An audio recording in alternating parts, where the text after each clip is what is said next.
स्थायी राहत साविक उमाली अस्थायी करार बाल विकास सिकाइ अनुदान विशेष शिक्षा प्राधिकरण निजी तथा संस्थागत विद्यालयका शिक्षक लगायत सबैकाले शिक्षक र विद्यालय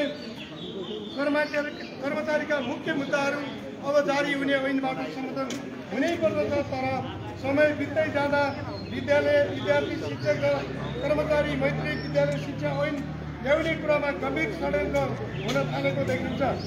यही परिस्थितिलाई मध्यनजर गरी नेपाल शिक्षक महासंघले फेरि आन्दोलन चालन गरेको छ।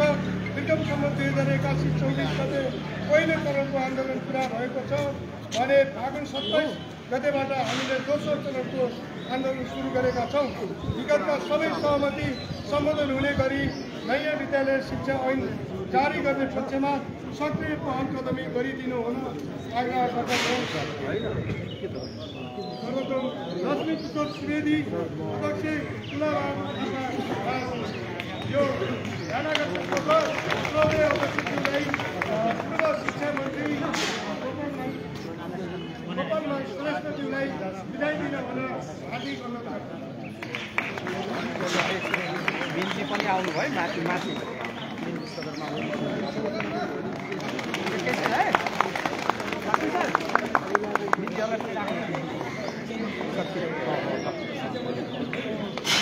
त्यति गरी चाहिँ हाम्रो काम सक्यो।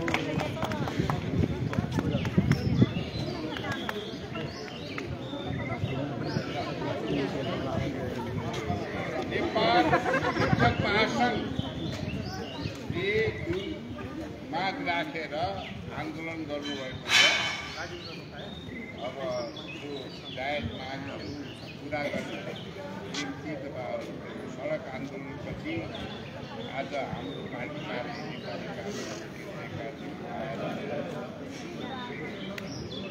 धरना कार्यक्रम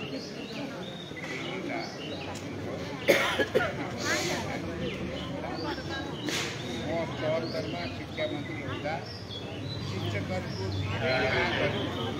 मैले मलाई कान्तिपुरले के भने माग्दै नमागेको कुरा पनि दियो शिक्षा मन्त्रीले भनेर यस्तो अक्षर भन्ने त्यो कुरा के थियो भने अस्थायी टिचरहरू 10 वर्ष 12 वर्ष 15 वर्ष पढाएका टिचरहरूलाई पहिला के एउटा नियम बनाएको थियो भने परीक्षा दिदी पास हुने चाहिँ पास भएर जान्छ खाइ हुन्छ, पास नहुने केही नपाउने। मैले केही नपाउनेको ठाउँमा मैले सबैले परीक्षा दिने अपर्च्युनिटी दिने, पास हुने जति के अरे खाइ हुन्छ, पास नहुने फेल भयो भने मलाई दिनपर्ने पैसा पनि पाउने भनेपछि संख्या पनि बढ्यो।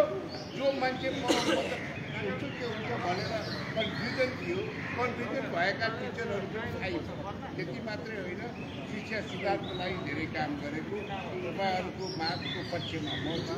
म सभापतिलाई यो तपाईँहरूको ध्यान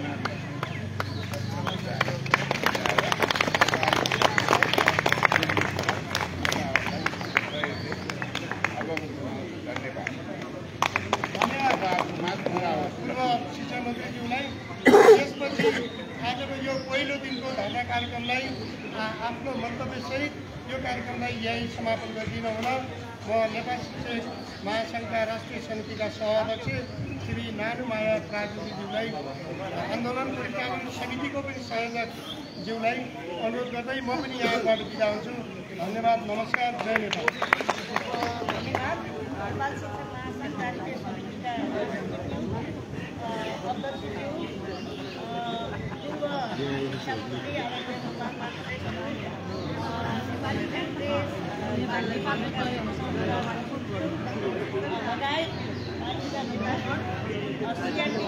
पदाधिकारी साथीहरू आबद्ध सम्बन्धका कारण